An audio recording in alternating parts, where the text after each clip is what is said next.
Assalamualaikum warahmatullahi wabarakatuh.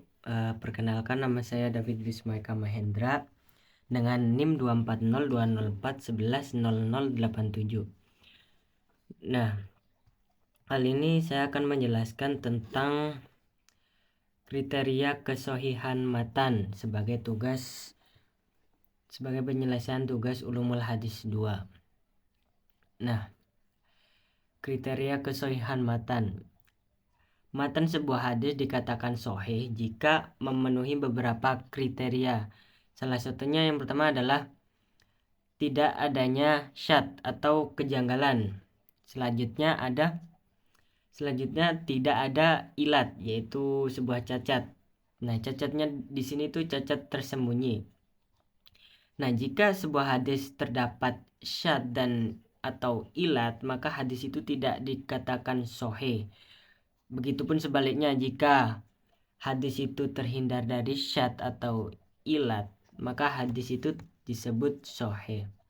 Nah, konsep syadz atau cacat sendiri itu ada beberapa. Yang pertama itu ada mudharib, yaitu pertentangan sebuah matan karena diriwayatkan dari banyaknya jalur periwayatan.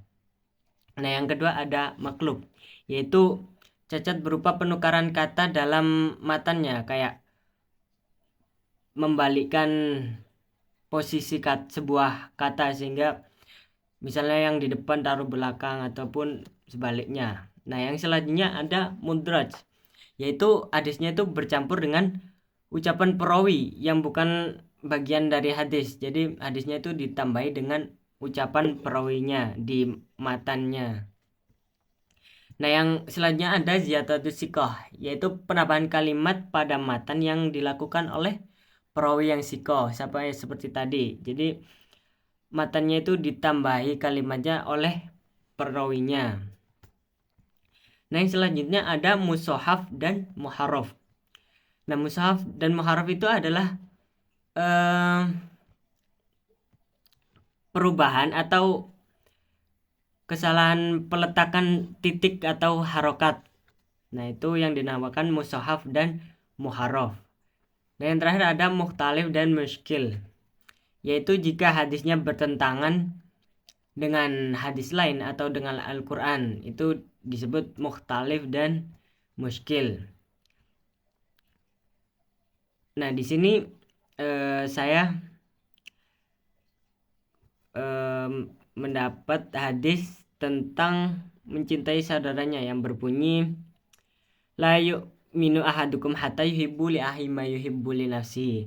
Nah, hadis ini itu diriwayatkan dari beberapa jalur perawi dan juga terdapat dalam kitab-kitab kutubus sittah. Nah, di sini saya memilih 3 kitab yang berbeda. Yang pertama ada kitab Bukhari, dan yang kedua Muslim, dan yang selanjutnya ada kitab At-Tirmidzi.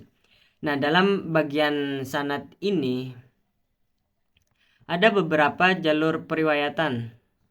Terutama pada Bukhari itu ada 2 jalur periwayatan, yaitu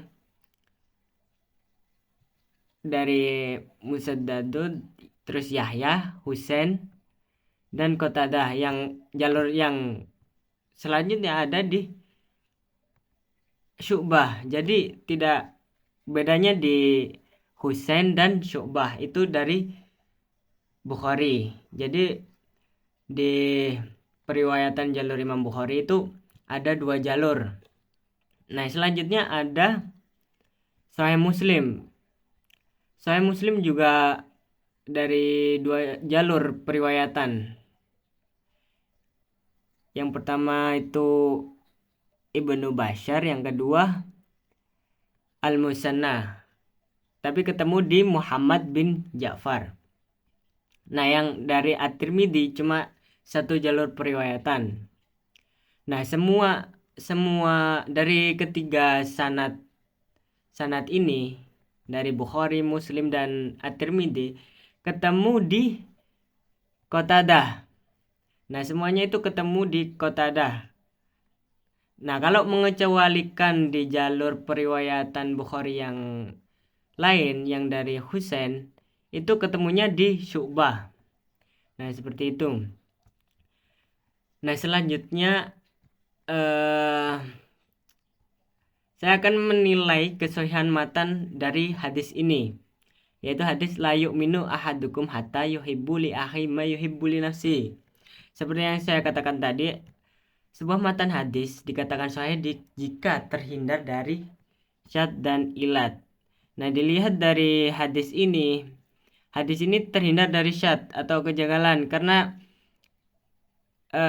diriwayatkan dari banyak jalur yang kuat seperti Imam Bukhari, Muslim, dan redaksi matanya juga konsisten di jalur periwayatannya. Sama-sama berbunyi la yu'minu ahadukum hatta yuhibbu li akhi ma yuhibbu li nafsihi. Walaupun di Sahih Muslim ada penambahan auli jarihi atau yang artinya tetangganya, itu tidak bertentangan. Maksudnya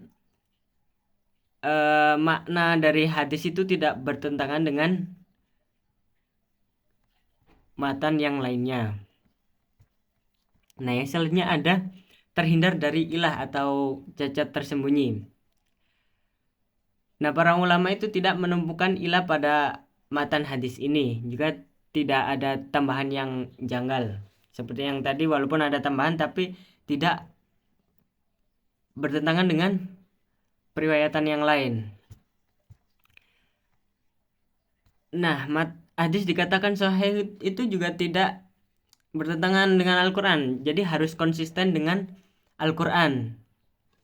Jadi isi hadis itu harus sangat selaras dengan Al-Quran agar matan hadisnya itu bisa dikatakan sahih. Contoh kan ini hadisnya menjelaskan tentang mencintai saudaranya kan. La yu'minu ahadukum hatta yuhibbu ma yuhibbu li akhi ma yuhibbu li nafsihi, yang artinya itu tidaklah kalian beriman sehingga mencintai saudaranya seperti ia mencintai dirinya sendiri. Nah, ada ayat Al-Quran yang selaras dengan ini. Yang contohnya, innamal mu'minu ikhwatun, yang artinya sesungguhnya orang-orang beriman itu bersaudara.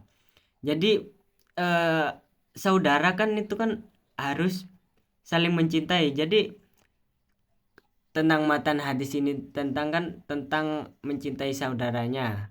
Nah, sesungguhnya orang mukmin itu bersaudara. Ini selaras dengan matan hadis itu. Dan juga ada ayat yang berbunyi wa ahsinu innallaha yuhibbul muhsinin. Berbuat baiklah, Allah mencintai orang-orang yang berbuat baik. Kan mencintai saudara kan termasuk berbuat baik. Jadi hadis ini tidak bertentangan dengan Al-Quran. Dapat dikatakan hadis ini itu tidak bertentangan dengan Al-Quran. Yang selanjutnya, hadis ini tuh konsisten dengan hadis-hadis lain. Jadi nggak ada hadis yang melarang menjahati saudaranya, nggak ada.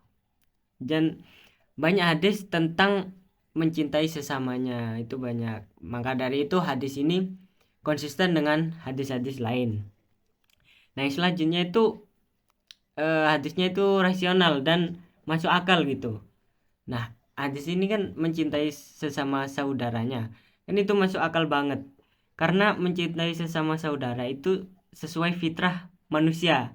Dan juga masuk akal dalam moral dan sosial.